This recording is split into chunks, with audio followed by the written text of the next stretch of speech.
कथा, एक एक कथा शिक्षा देने वाली है। आजकल की संतान कहती है, अरे बापू हमको क्या दिया तूने, वो छोटे को तो इतना दे दिया, बड़े को तो इतना दे दिया, उसको 5,000 ज्यादा दे दिए, उसको 1,00,000 ज्यादा दे दिए, उसको इतना ज्यादा दे दिया। लेकिन सुनो नाभाग नवक की कथा। महाराज नवक के 4 पुत्र थे, छोटा ही छोटा था नाभाग। नाभाग ज्यादातर तीर्थ यात्राओं में रहता था। नाभाग तीर्थ यात्रा करने गया था, पीछे से और भाइयों ने बंटवारा करके सब कुछ बांट लिया। ये तेरा, वो मेरा, और वो तेरा, और वो मेरा, और वो मेरा, वो तेरा, बांट। तीर्थ यात्रा करके जब नाभाग लौटा तो पूछा मेरा हिस्सा कहाँ है भाई? कि तेरा हिस्सा तो हमने किया ही नहीं, भूल गए। तो मैं कहा जाऊंगी भैया, हम क्या पता क्या जाएगा। तू तो नाभाग हो गया, नाभाग ही नाम पड़ गया उसका, नाभाग, तेरा कोई भाग ही नहीं है। उन्होंने कहा भाई कुछ तो छोड़ा होगा, झूठन फूटन कुछ तो छोड़ी होगी कि ये हाँ बूढ़ा बाप है, ये बाप ले जा तू, इसकी कहीं सेवा कर ले। अब बूढ़े बाप को मिल गया तो उन्होंने कहा भाई बाप ही दे दिया तो सब कुछ दे दिया आपने, लाओ हमें तो बूढ़ा बाप ही दे दो। बूढ़ा बाप लिया, जंगल में ले गया, कुटिया बनाई, रहने लगा, क्योंकि बाकी सब तो उन्होंने बांट ही लिया, जंगल में रह रहा है। आहा, देखिए क्या होता है। नाभाग की सेवा, नवक की सेवा अपने पिता की नाभाग कर रहा है, बड़ी सेवा करता है। एक दिन पिता ने सोचा कि जिसको मैंने कुछ नहीं दिया वो मेरी सेवा कर रहा है, और जिन्होंने मेरा सब कुछ ले लिया उन्होंने मुझसे पूछा भी नहीं। आहा, एक बार बोल दो बांके बिहारी लाल की।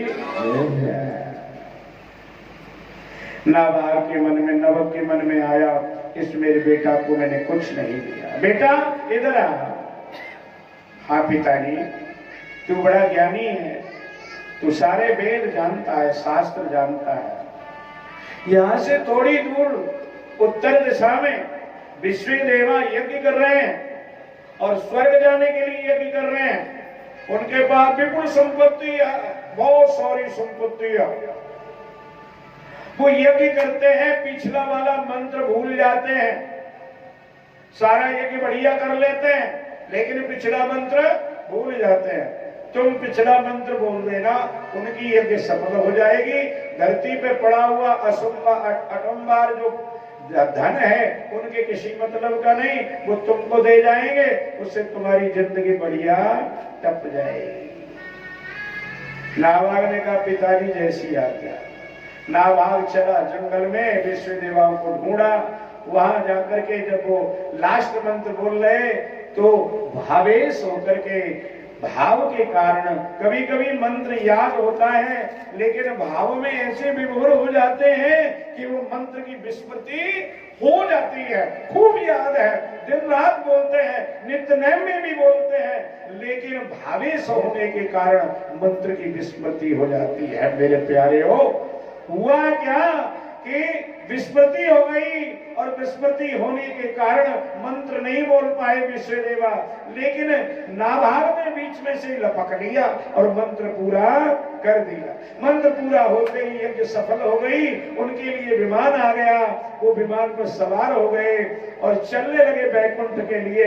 तब सोचने लगे ये धरती पे पड़ा हुआ धन हमारे तो मतलब का नहीं है, इसलिए इस इंसान ने हमारा ये यज्ञ परिपूर्ण कर दिया, हम ये सारी संपत्ति इसको दे देते हैं। भैया तू इसको संभाल ले, ये सब संपत्ति अब तेरी है। विश्वदेव विमान पर बैठ के स्वर्ग चले गए और बोधा बिछा बिछा के बिछौड़ा और संपत्ति भरता है। इतने में क्या हुआ, एक काला पुरुष चला आया। काला पुरुष आके कहने लगा, क्या कर रहा है? कहने लगे महाराज ये संपत्ति संभाल रहा हूं। संपत्ति संपत्ति संपत्ति पर मेरा अधिकार है, तेरा थोड़ा ही है।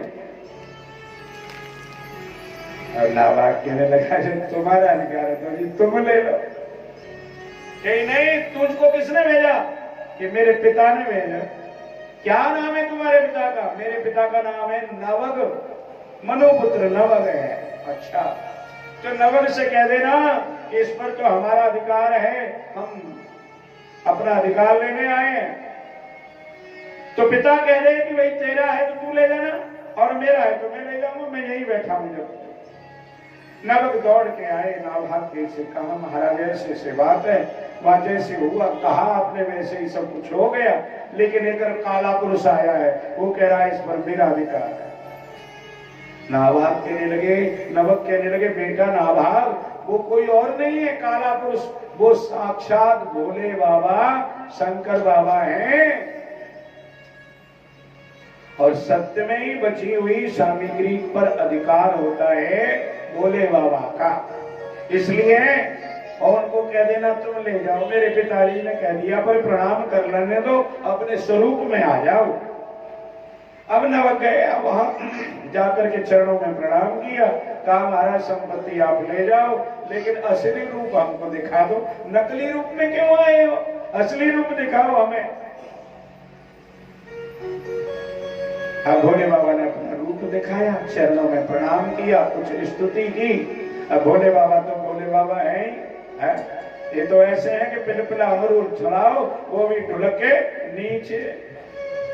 हो काज सवाले है तुमने भक्तों के रखवाले, मत वाले ओ बाबा भोले शंकर, गले में नाग भयंकर, ओ बाबा भोले शंकर, गले में नाग भयंकर।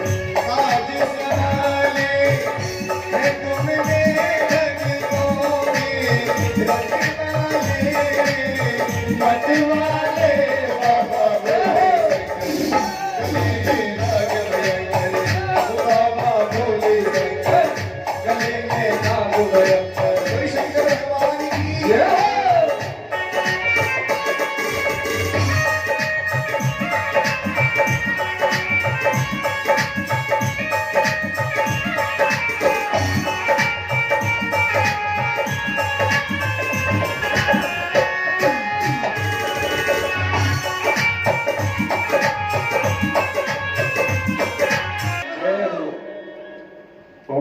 ही और नार की चतुर को भैंसे ले जाए। जाट की और गुजर की यारी थी, किसकी? जाट की और गुजर की बड़ी यारी। एक ही जगह जाट और भैंस चलाए गुजर, दोनों ही मिल करके। एक दिन दोपहरी पड़ रही बड़े जोर की, दोपहरी में जाट ने गुजर से कहा यार तू अपना जो राग गाता है ना, कान से हाथ लगा करके वो सुना दे। गुजर कहने लगा नहीं सुनाऊंगा। कहने लगे क्यों? ये मौसम नहीं है। जाट ने बड़ी मिन्नत की कि नहीं सुनाऊंगा, तो कभी गाएगा तो नहीं कि नहीं गाऊंगा। उन्होंने सोचा सारी उम्र यही जेठ की दोपहरी पड़ेगी,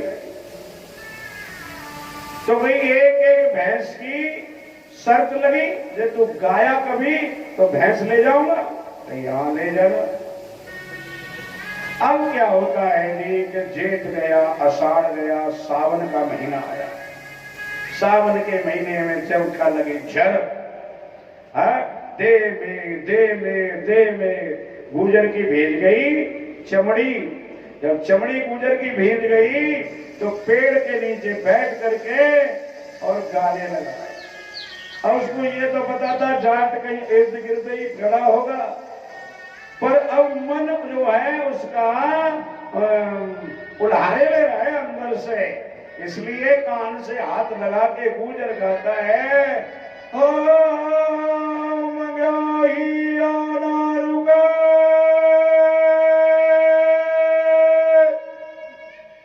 चाहे जाट भैंस ले जाए। भैया जब हृदय से अंदर से उमगाए हृदय तो फिर नहीं रुकता, चाहे जाट भैंस ले जाए। बाकी बिहारी लाल की तो आज कथा बहुत लंबी है ना, अभी राम अवतार की कथा पड़ी है, फिर भगवान के अवतार तक पहुंचना है। और 6 से ऊपर जब गाड़ी जाती है तो अंधेरा लगने लगता है और मेरी माता बहनों को डर लगने लगता है। हो सकता है वैसे तो यहाँ संगति घर घर के ही है, कोई बाहर का नहीं है, पर फिर भी मैं नाभाग की कथा सुना रहा था। नाभाग को सारा भगवान का दर्शन भी हो गया पिता की कृपा से, भोले बाबा का, और बहुत सारी संपत्ति भोले बाबा ने प्रदान कर दी। नाभाग भाइयों से भी ज्यादा धनवान हो गया। भाइयों का शायद नाम शास्त्रों में नहीं है, लेकिन नाभाग का नाम अमर हो गया। क्यों अमर हो गया? पिता की भक्ति करने से। धन से कोई धनवान जरूर हो सकता है, लेकिन यशवान होगा तो या तो भगवान की भक्ति करने से या माता पिता की भक्ति करने से। सुबह चर्चा चल रही थी, हम विठ्ठल भगवान के दर्शन करके आए पुंडरीपुर में, ठीक है जी।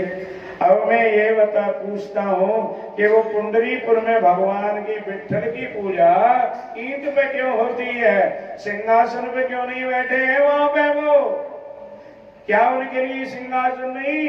अरे वृंदावन में सिंहासन, द्वारकापुरी में सिंहासन, मथुरा जी में सिंहासन, तो पुंडरीपुर में क्यों नहीं सिंहासन है? वहां भी किसी पितृ भक्त को मिलने के लिए आए थे, पितृ भक्त की चर्चाएं हो रही थी, भगवान से रोका नहीं गया, भगवान उसके दरबार पर आ गए और कहने लगे भैया उस पितृ भक्त से कह दो हमसे मिल ले।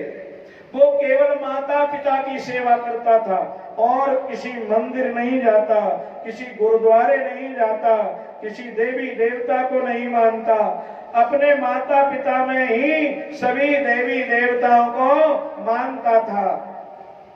तो किसी ने कहा भगवान 3 लोक के नाथ द्वारकाधीश आपको मिलने के लिए आए हैं। वो कहता है मेरे में कौन सा गुण है जो भगवान मेरे को मिलने के लिए आए हैं? किसी ने कहा पूछ लेते हैं, तो पूछने गए भगवान। वो कह रहा है कभी नाम तुम्हारा लिया नहीं, यज्ञ तुम्हारा किया नहीं, जाप तुम्हारा किया नहीं, कीर्तन तुम्हारा किया नहीं, कथा तुम्हारी सुनी नहीं, मंदिर तुम्हारे गया नहीं, फिर कौन से गुण पर दया निधे रीझ जाते हो, बताओ तो सही। तो भगवान कहने लगे भैया तू मेरा ही रूप माता पिता को मान करके जो पूजा कर रहा है, जो सेवा कर रहा है, मैं उसी पर तेरे दर्शन करने के लिए खुद आया हूं चल करके। लोग मेरे दरबार में जाते हैं मिलने के लिए, लाइन लगी होती है, समय नहीं मिलता, लेकिन आज मैं तो खुद चल करके तेरे घर पे आया हूं। वो कहता है महाराज जब इन चरणों की कृपा से आप आए हो तो इन चरणों की सेवा में और दिन 4 घंटे करता था, आज 5 घंटे करूंगा, 1 घंटा बंद करूंगा। अगर आपको टाइम है तो मेरे पास आसन भी नहीं है, ईंट ले लो इस पर बैठ जाओ, 5 घंटे बाद मिलूंगा। भगवान ने कहा तू 10 घंटे बाद भी मिलेगा तो भी तेरे को मिल के जाऊंगा, ईंट पर ही बैठ के इंतजार करूंगा। पुंडरपुर में भगवान ईंट पर बैठ के विठ्ठल कहा है, बोलिए विठ्ठल भगवान की। तो पितृ भक्ति से क्या नहीं मिलता, लेकिन है धन्य है आज की संतानें जो माता पिता का तिरस्कार करके पत्नियों का सत्कार करते हैं, ससुराल वालों का सत्कार करते हैं। धन्य है वो माता पिता जिन्होंने जन्म दिया, पाला पोसा, पढ़ाया लिखाया, बड़ा किया, उन माता पिता को छोड़ करके और किसी और का। अरे देखो भीष्म पिता में कोई इच्छा मृत्यु का वरदान किसने दिया था? पिता ने दिया था, शांतनु ने। और पुंडरीपुर को आज भी तुम्हारे सामने प्रत्यक्ष प्रमाण है। नाभाग की कथा में सुनाई रहा हूँ, कहाँ तक बताऊं माता पिता की सेवा।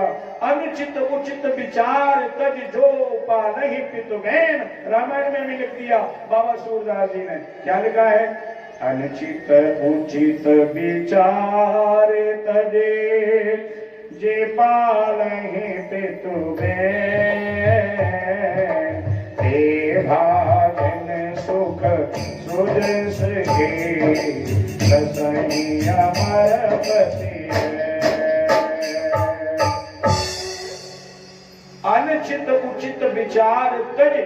अनुचित क्या है, उचित क्या है? परशुराम जी की आज्ञा हुई, माता का सर काट दिया, होगा सो देखा जाएगा, पिताजी ने तो कहा है। और बाद में देखो पाप भी नहीं लगा।